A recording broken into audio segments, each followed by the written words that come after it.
হে guys, আমি Swarnanka and welcome to the new episode of my channel. তো এখন আমি এই ভিডিওতে কথা বলবো হচ্ছে লঙ্কা প্রিমিয়ার লিগ সিজন 5-এর 10 নম্বর ম্যাচ নিয়ে। এটা হয়েছিল হচ্ছে কলম্বো স্ট্রাইকার্সের সাথে ড্যাম্বুলা সিক্সার্সের।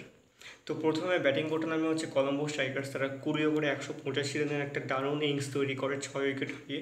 গুরবাজ করেন হচ্ছে 36 রান, প্যারেরা করে 41 রান, গ্লিন 52 এবং করুণারাত্নে করে হচ্ছে 27 রান। প্রদীপ আর নবী দুজনে 2টো উইকেট এবং দুশান নেয় হচ্ছে 1টা উইকেট। জবাবে দাস মানে ড্যাম্বুলা সিক্সার্স তারা রানটাকে চেস করে ফেলে 17.5 ওভারের মধ্যে 188 রান করেন মাত্র 2 উইকেটে। তো 7ই জুলাইয়ের এই ম্যাচটা, সেকেন্ড ম্যাচটা ড্যাম্বুলা সিক্সার্স কিন্তু 8 উইকেটে জিতে যায়। দুটো ম্যাচই 7ই জুলাইয়ের দারুণ ম্যাচ ছিল।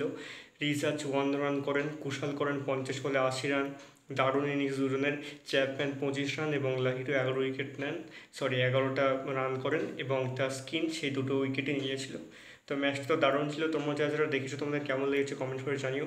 আর আমার এই ভিডিওটা ভালো থাকলে অবশ্যই চ্যানেলটিকে সাবস্ক্রাইব করতে একদম ভুলো না।